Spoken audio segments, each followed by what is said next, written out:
పుత్ర పవిత్రాత్మకు మహిమ కలుగును గాక. ఆదిలో కలిగినట్లు ఇప్పుడు సదాకాలము మీకే.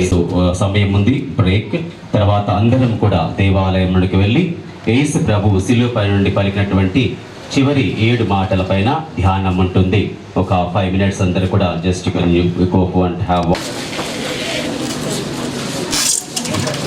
శుభ శుక్రవారము అనగా ప్రపంచంలో జీవిస్తున్న ప్రతి మానవుని నిమిత్తము ప్రభు అయిన యేసు తన యొక్క శిలువ మార్గము ద్వారా తాను మరణించి తిరిగి ఉత్థానము అవుతున్న శుభ సందర్భంలో మేము ఈ దినము శుభ శుక్రవారాన్ని కొనియాడుతూ ఉన్నాం.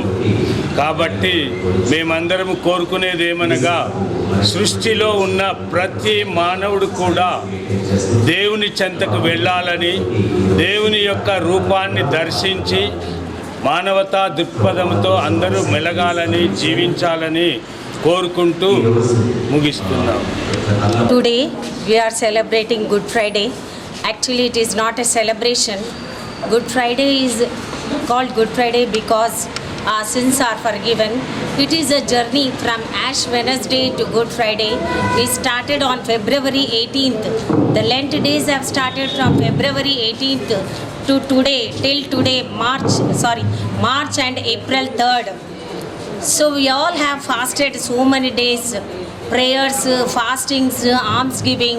These days all the Christians, they pray very faithfully, they believe, they trust, they pray and they fast and they offer alms for all the people. So they are very pious and this is a very blessed day. Our sins are forgiven. That's why it's called a Good Friday. Otherwise it is a very sad day, as it is the Jesus death day. Everyone wishes us Good Friday, but actually it is a sad day, it is a fasting day and it is a prayerful day. So this is all about Good Friday.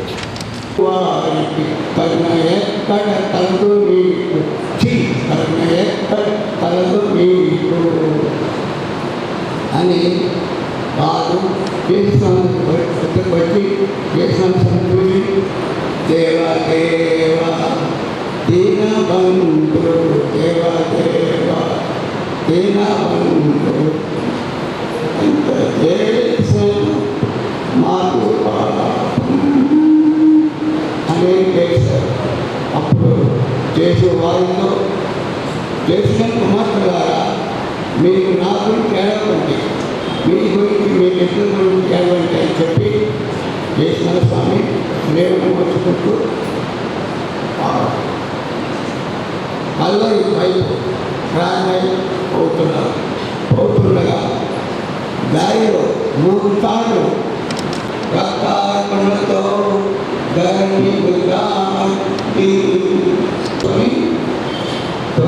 మోసుకుంటూ కలవరి పడుతూ జరిగినారు. అటు కలవరి పడి హరిచాయి హరిచాయి హరిచాయి ఆర్తో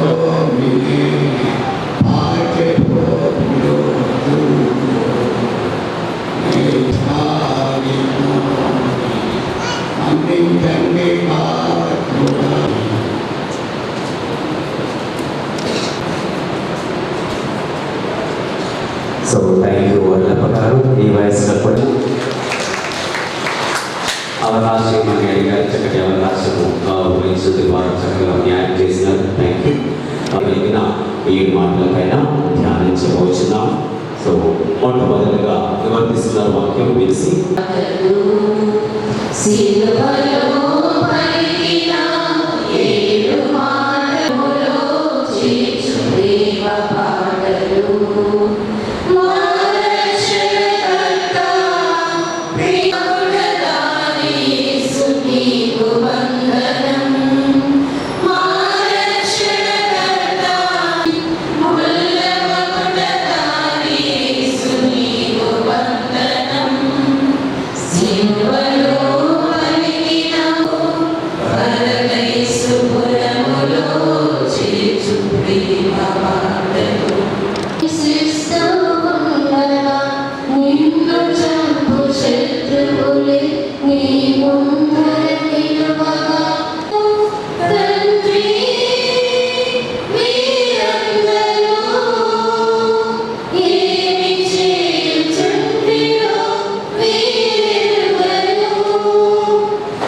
sacrifice on the cross. I pray for the sins and forgiveness, O Lord. Help us to live in your grace and mercy. Dear Lord, have pity on us and save us in our last agony. And when we shall come to that final hour, save us by the merits of thy most precious blood. Amen. So the first word on the cross by Jesus Christ was recorded in the Gospel of Luke, chapter 23, verse 34. Luke, chapter 23, verse 34 says, Father, forgive them, for they do not know what they are doing. So Good Friday is the day we remember the suffering and sacrifice of Jesus Christ. Jesus Christ was hurt, mocked, beaten with thorns, and crucified on the cross. Yet his words were full of love. His first request to the Father was to forgive them, who actually has put him in this situation over there. Even when people hurt him, Jesus chose forgiveness instead of anger. He didn't say, punish them, they are wrong. Instead, he pleaded for them. This teaches us forgiveness is stronger than revenge. Kindness can exist even in pain. So let us see a short story which revolves around forgiveness. In a class, a group of kids who always try to bully each other, who always try to complain to the teacher about their fights and their betrayal, the teacher decided to teach them something with a small fun activity. She gave each kid a bag and a basket of tomatoes. And she said, think of every person who has hurt you, who made you feel sad, and who made you feel cry, and write their name on it. Kids all laughed at first because they took it in a funny way. But then, as it was a fun activity, each of them picked few tomatoes, like 2 or 3 tomatoes each, but even a few of them took more, and wrote the names on it. Here, it reflected that it wasn't just a name on the tomato, but a child's broken heart, or a harsh word that has been used to them at some point of time, or a betrayal that they have faced. Now, the teacher said, put your tomatoes in the bag and carry this bag wherever you go until 2 weeks. The kids laughed again, but they did it as it was fun. They carried it till 3 days, 4 days, 5 days, and 6th day they started observing something. Before the week ended, they felt the tomatoes started to rot. They were going bad and started smelling and even felt heavy. They all walked up to the teacher and told, we can't do this anymore because it is so heavy, it is smelling so bad and it is rotting. We can't do this. And the teacher said, exactly, that is the point. You can't focus and be peaceful if you have such feelings in your heart, because it will disturb you in your daily life. Similarly, unforgiveness is something you are carrying these rotten tomatoes in your heart. It spoils your peace and affects your happiness. You can't be open enough to the opposite person if you have such feelings in your heart. So the only way to get rid of it, to remove it, is to let go and to forgive. So here's a short story regarding forgiveness. లూకా సువార్త వీరేమి చేయుచున్నారు వీరెరుగరు గనుక వీరిని క్షమించుము అని చెప్పాడు. ప్రియ సహోదరి సహోదరులారా, యేసుక్రీస్తు 100 లాభపడిన వాడే, ఆయన పంచిన రొట్టెలు చేపలు తిన్నవారే ఆయనను హింసిస్తూ, దూషిస్తూ, అవమానపరుస్తూ, కష్టపడుతూ ఉంటే కూడా ఆయన గాయాలతో వణుకుతూ తన పెదవులతో పలికిన మొదటి మాట తండ్రి వీరిని క్షమించుము అని. ఇక్కడ మనకి ప్రభువు నేర్పిస్తున్న వంటి పాఠాలు ఏమిటంటే క్షమించడం, రెండవది అంత శ్రమంలో కూడా తండ్రి అని సంబోధిస్తున్నాడు, మూడవది ప్రార్థించడం. ఆ సమయంలో కూడా యేసు మన కోసం ఆయన ఒక గుడ్డివాడిని, ఒక దుష్టవాడిని, ఒక స్త్రీని స్వస్థపరిచి వారిని క్షమ కోసం వేలాడుతున్న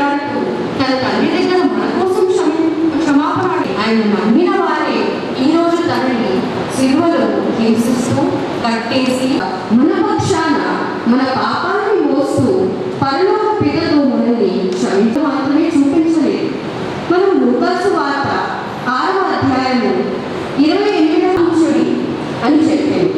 అదేవిధంగా మత్తయి సువార్త 5వ అధ్యాయము 44వ వచనము చూస్తే, నేను మిమ్మల్ని శపించు వారిని ఆశీర్వదించు, మిమ్మల్ని ద్వేషించే వారికి. అయితే ప్రియ సహోదరి సహోదరుడా, ఇక్కడ మనం తెలుసుకోవాల్సింది ఏంటంటే క్షమించడం కూడా అధికారంతో కూడలేనిది. అందుకే యేసు ప్రభువు మన పక్షాన మన పాపాలని మోస్తూ ఈ మనల్ని అడుగుతున్నారు. యేసు ప్రభువు మనకి తెలియజేయనిది ఏమనగా, యేసయ్య మన కోసం అడిగిన క్షమాపణను మనం స్వీకరించుతున్నామా? రెండవది, మన ప్రభువు మనల్ని క్షమించినట్టు మనం మన పొరుగు వారిని క్షమించగలమా? మూడవది, మనకి కూడా వ్యతిరేకులు ఉన్నప్పుడు మనకి ఒక పరలోక తండ్రి ఉన్నారు, ఆయన మనల్ని విడిచిపెట్టరు అనే విషయం మనల్ని జ్ఞాపకం పెట్టుకొని మనం ధైర్యంగా ఉండవలసిందిగా దేవుని వాక్యం మనకి తెలియజేస్తుంది. కనుక మనల్ని క్షమించి మన పాపాలను తొలగించగలమని మనం కూడా మన పరలోక తండ్రికి ప్రార్థించగలం. తన పరిశుద్ధ రక్తంతో మనల్ని రక్షించమని కోరుకుంటాం. This is the word of the Lord.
Praise the Lord to everyone.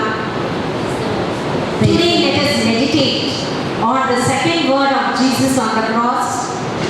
Truly I tell you, today you will be with me in paradise. Chapter Luke, chapter 23, verse 43. Jesus spoke these beautiful and powerful words.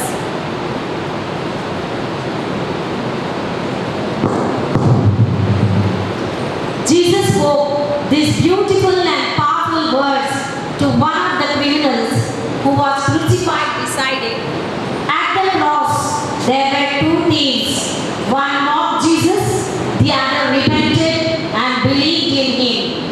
Though he was a sinner and had done many wrong things, in his final moments, he turned to Jesus with faith and said, Jesus, remember me when you come into your kingdom. And Jesus replied with love, mercy and assurance, today you will be with me in paradise. This word gives us a great lesson for our present life. The thief had no good name, no good past, no chance to correct his life publicly, no time left on earth. Still, Jesus did not reject him. This teaches us no matter how broken a person is, Jesus can still accept, forgive and save. In present life, many people think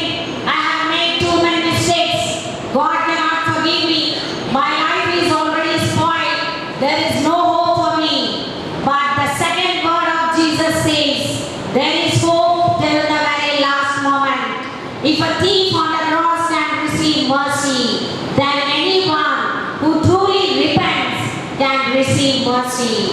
The second thief did three important things. He accepted his sin, he recognized Jesus as Lord, he asked for mercy. This is true repentance. Today also, many people want peace, pleasant life, happiness, joy.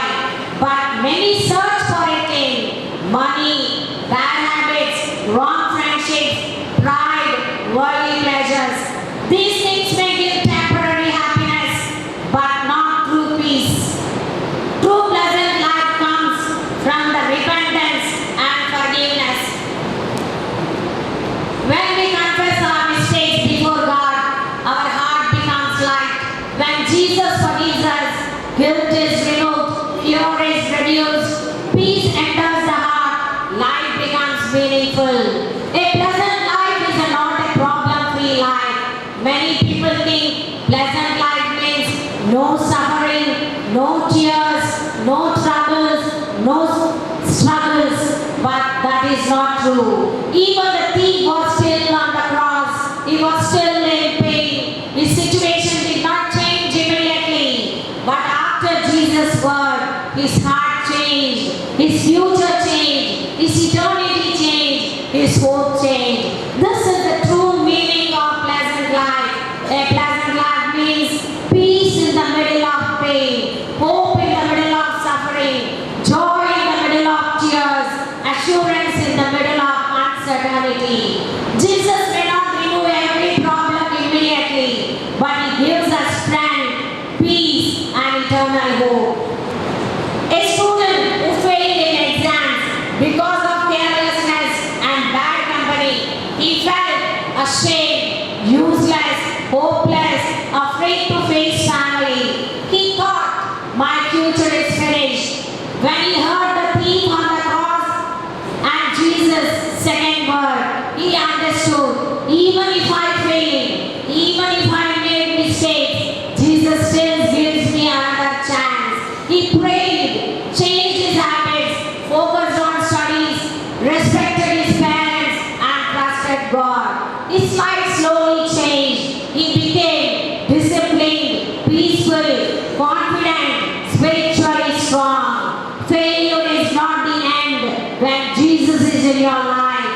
A woman was deeply hurt by family conflicts, harsh words, and misunderstandings.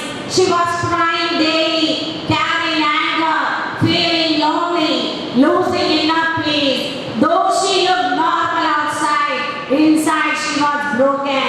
Then she meditated on the second word of Jesus. She realized if Jesus can forgive a thief on the cross, I too must forgive and surrender my pain to God. She began. మా డాడీగా ఒకటి చేస్తాడు